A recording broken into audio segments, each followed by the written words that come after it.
Probably below.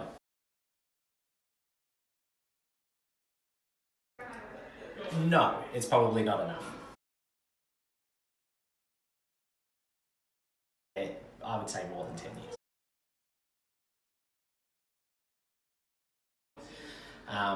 There's that midpoint of the career where juggling parliamentary responsibilities and family is really difficult, and again, men often give up the family responsibilities and focus a lot on work, and that's apparently acceptable.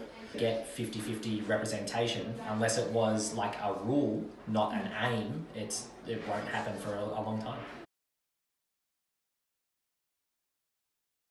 As would members of parliament that are non-white.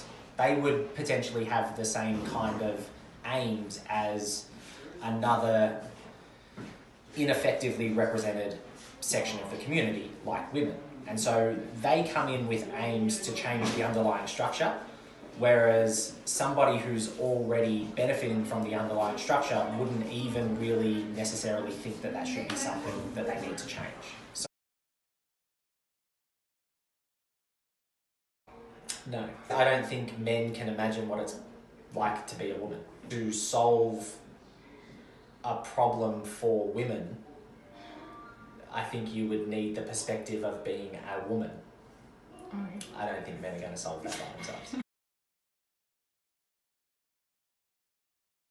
So it's different to have empathy and no perspective. I don't think that straight males can ever really imagine what everyday life is for someone who's not them. Probably below. Like, usually in politics there are less women representatives than men, and I think that, like, statistically it could be less than 100, unfortunately.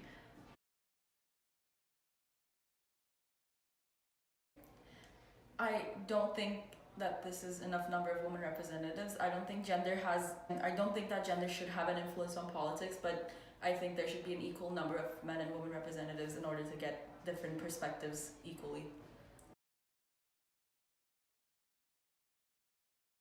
Like, hard because it is more like related to your own personal talents rather than gender, and like, if we don't break the stereotypes like regarding women, then like it will definitely be more than 10 years. It's very hard for women to have, like, make their voice known in politics because, like, throughout centuries women were seen as more vulnerable and like they were oppressed in a way. People focus more on money and economy rather than other things, which I do agree that economy is really important, but we should also focus on the more humane side of what we should think. One of the biggest obstacles, because people, like, the first choice people have is regarding money. Like, men obviously can help solve these issues, but I think a woman's perspective would be more effective in finding solutions because, like, they are the ones that are going through the problem, so they're the ones that will understand each other and like themselves the most to figure out a common solution. Especially in countries that are like less developed, there's a lot more stigma surrounding the LGBTQ community. That's one of the reasons why it's harder for them to represent themselves in politics. Probably more than 100. Actually, I was surprised to hear that we have below 194 representative. That means it shows a little bit of inequality in gender. I'm not 100% sure what future is going to bring. Right now we don't have it, and I don't see in the very common future we will have that kind of opportunity to have gender equality in the House of Commons. Since they're more concerned about taking care of the families, their own families probably, because it's a stereotyping thing If you're female, if you're a mom, you're the one taking care of the house and the kids, and if you're male, then you're the money maker for the living.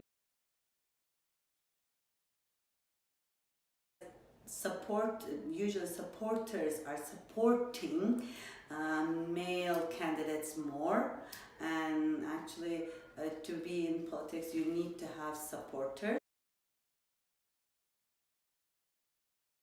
It can't be solved just by only males or just by only females, so it has to be a mutual effort to overcome. Understanding has to be reached at some common consensus. Or not, we shouldn't be care about the sexual choices. So right now I don't think we have enough representative, but we will have, I believe so, or my wishful thinking is that.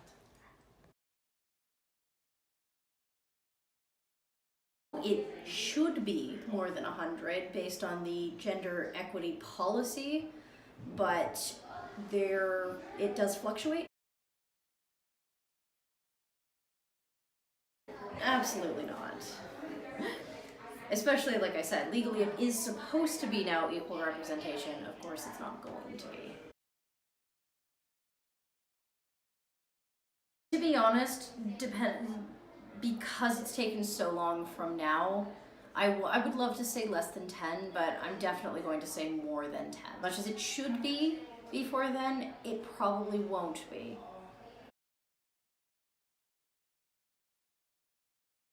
It's a definite intersectional issue. There are huge problems with, especially in older generations, there are huge problems with people's attitudes toward gender roles, toward women in politics. I think it is definitely a factor of institutionalized sexism and attitudes toward feminism, or what have come to be seen as feminist priority. Absolutely not. If you want to fix a society, you need to have every member participating in a way that allows them to have a voice. You can't work on society with one half being excluded from that. More than one half statistically. There is absolutely not enough representation of any of the LGBTQ plus members in our political society. We have very few, and when we do, they end up facing stigma not just because of their politics. Below 100? Because I think it's just a little low. It could be better. I think it would be more than 10 years because these things happen gradually rather than fast. So again, if it didn't happen till now, it won't happen in a long time. If people don't believe that it's gonna happen in a close time, it's not gonna happen in like 5 years of time. Society has a lot of rules for women, even if it's fair or not. And because of that, many women may not feel comfortable getting into politics because it is very men-based. No, I think women are the ones who actually have to face those problems, and I think, yes, men can empathize, but women could do it better because they're facing those problems. I don't know anyone who's trans or gay or lesbian in politics. I've never heard of it, actually. Never heard anyone. Because of that, they don't really get to express their feelings as much as like normal people do.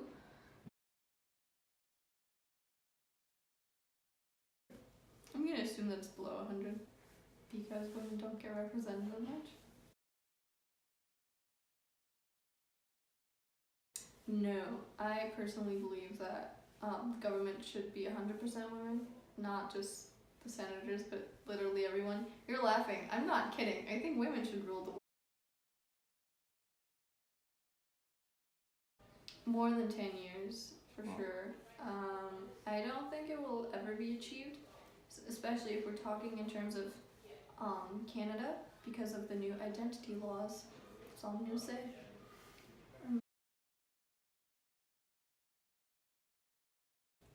Well, I think the secret is located in the word within itself. We're aiming for gender equality, and because the female sex is equated with femininity, the feminine gender, and thus seen as submissive and basically not enough, kind of like lacking, less than human, I should say. That is what the feminine role is seen as. Because we see the feminine identity as something that women identify with, and this way of looking is no different than how sex roles were imposed upon women 100 years ago. No. Why? Why? The last time I checked, men don't know what it is to be a woman. So woman-specific issues are not their expertise. According to my beliefs, at least, I mean, I know that some people disagree. So I do know gay politicians, I do know trans politicians. There aren't a lot of open lesbian politicians, and that again comes down to sexism on top of homophobia. Because gay men only have to face homophobia, they're more likely to be chosen than their lesbian peers. Say below 100, but I would hope that it's more than 100. Why?